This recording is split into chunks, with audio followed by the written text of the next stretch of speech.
La pandemia no ha terminado, la pandemia sigue muriendo gente de COVID, y se hizo realidad algo que yo advertí y que me miraron muy mal cuando lo dije, fue: vamos a aceptar cuántas muertes son razonables o son aceptables socialmente.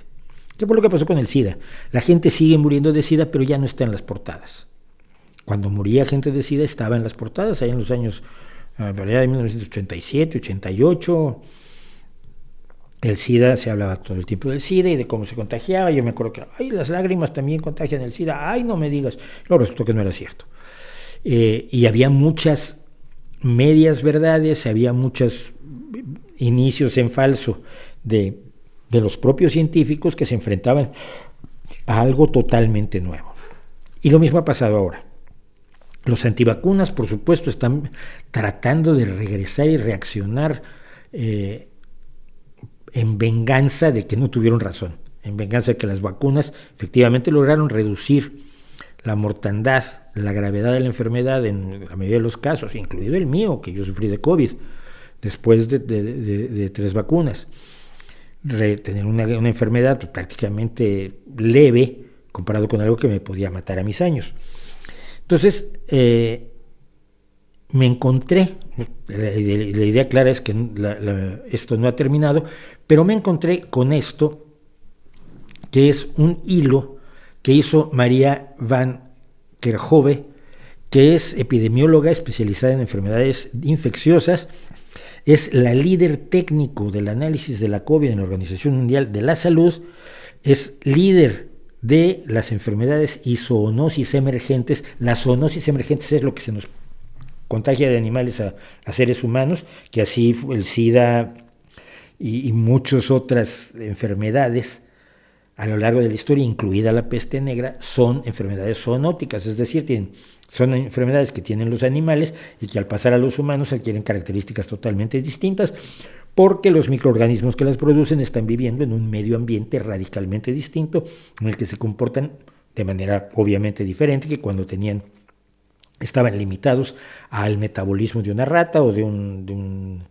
murciélago o de un mono, como en el caso del SIDA, que provino de África. Es del programa de emergencias de la salud de la Organización Mundial de la Salud, y dice además que es mamá de 2 y que sus opiniones son sus opiniones propias. Pero hizo esto que voy a tratar de traducir más o menos porque me pareció valiosísimo. Dice ella: exactamente dónde estamos en la pandemia de la COVID-19 y hacia dónde vamos.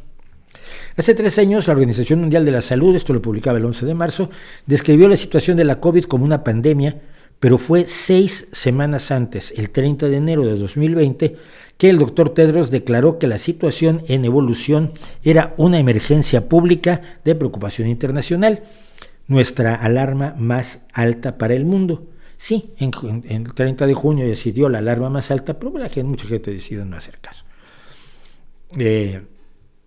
Dice, del 1 de enero de 2020 hasta ese punto, la Organización Mundial de la Salud había expedido varios instrumentos de orientación técnica comprensiva, una estrategia global para suprimir la transmisión y salvar vidas, había enviado funcionarios a China para aprender, habían comenzado a hacer ruedas de prensa diarias, advirtiendo al mundo que había que tomar acción esperando evitar la pandemia.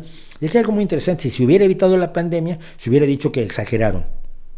¿Por qué hicieron tanto lío si al final no hubo pandemia? ¿Qué fue lo que pasó con la gripe A, ¿no? Al final no hubo pandemia y entonces la culpa es de la Organización Mundial de la Salud, que es como decirle al que te vende los extintores, después de 10 años de tener los extintores en tu casa, decirle: oye, devuélveme mi dinero porque no se incendió mi casa, entonces tus extintores no sirven para nada. Más o menos es la idea. Si además la Organización Mundial de la Salud había publicado la primera metodología de prueba del PCR, que si a usted no le hicieron un PCR, ¡ay, qué incómodo es! Meter el hisopo hasta la parte de adentro de la cavidad nasal. La primera metodología de pruebas de PCR para que el mundo pudiera comenzar a hacer pruebas y atender a los pacientes.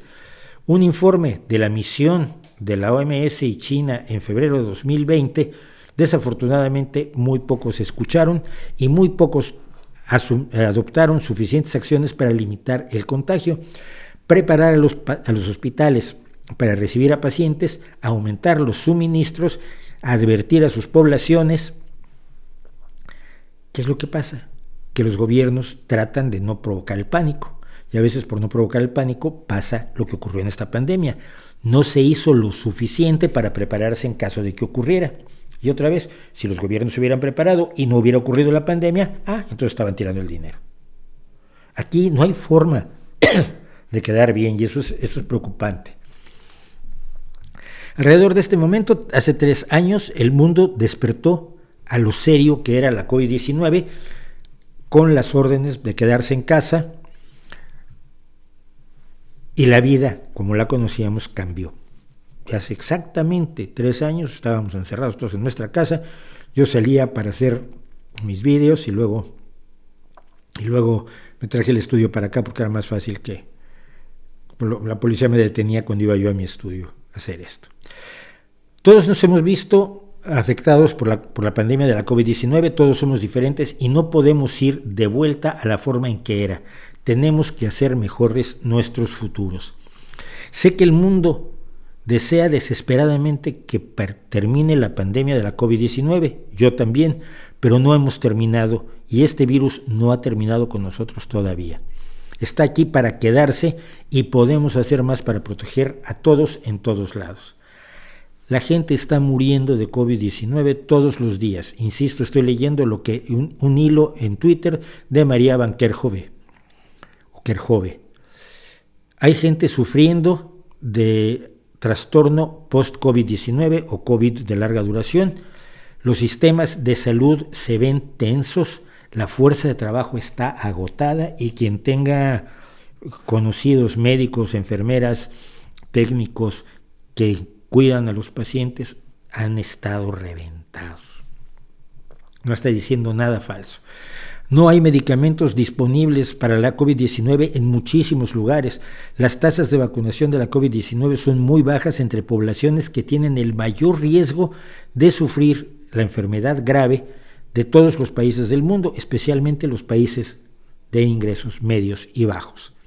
Así que exactamente dónde estamos ahora en la pandemia de la COVID-19 y a dónde vamos, ya entrados en el 4º año de la pandemia, seguimos en una alerta y una pandemia, aunque estamos en una situación mucho mejor gracias al trabajo de tantos para reducir el impacto de la COVID-19 utilizando las herramientas disponibles como las mascarillas, el equipo de protección individual, la ventilación, las pruebas, los tratamientos, las vacunas.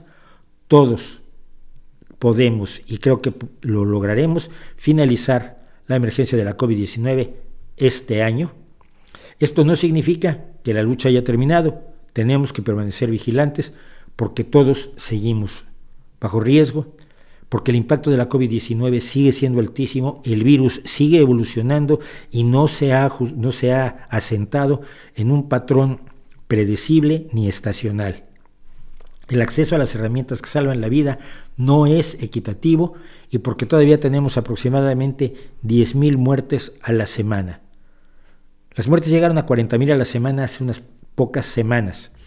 Estos 10,000 o 40,000 son demasiados si podemos prevenirlos. Podemos vivir nuestras vidas y al mismo tiempo dar pasos para reducir nuestro riesgo de infección. Debemos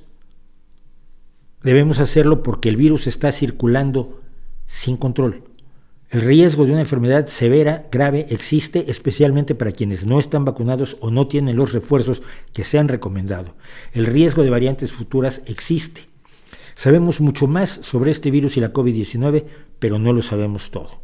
El riesgo y la extensión del trastorno post-COVID-19 es significativo. Cuando hablamos acerca de la carga, tenemos que hablar también y abordar la COVID de larga duración, además de la hospitalización y las muertes. Tenemos que mantener la vigilancia, la secuenciación, compartir datos para hacer el seguimiento de las variantes conocidas de SARS-CoV-2, que es el virus causante de la COVID-19, y detectar a los nuevos. Como personas podemos protegernos dando pasos muy simples, adoptando medidas muy simples. Vacúnense, usen la mascarilla cuando se pueda, ventilen, lávense las manos, quédense en casa si están enfermos, pruébense y obtengan tratamiento, compartan buena información y ayuden a otras personas. Los gobiernos deben ser vigilantes, no dejen que el suyo baje los brazos, no desmantelen los sistemas de sanidad como lo están haciendo ya algunos. Fortalezcan a los sistemas para que sean ágiles, mantengan y sostengan lo que ya han mejorado para la COVID-19, vigilancia, atención clínica, pruebas, secuenciación, vacunación, etc. Enfrenten la infodemia, que es la epidemia de desinformación que han emprendido tantos y tantos, en este caso, creen confianza y aborden la desinformación, la mala información y la politización. Sigan trabajando juntos, apoyan a la Organización Mundial de la Salud para entender mejor el inicio de la pandemia, porque el trabajo que hemos hecho, los sistemas que se han mejorado durante la COVID-19, también son críticos para la gripe, para el RSV, no me acuerdo cuál es ahora, el ébola, el virus de Marburgo, el chikungunya y otros patógenos necesarios, y para la siguiente enfermedad X. Esto es lo que dice una verdadera experta, que es muy distinto a lo que le van a decir a usted. Los antivacunas creí que era necesario traducirlo y comentarlo para que sepamos hacia dónde va la pandemia, que no ha terminado, que sigue allí, que 10,000 muertes a la semana es un montón de gente que no debería morir y que no es cierto que ya pasó la tormenta, simple y sencillamente porque no esté soplando en nuestras ventanas.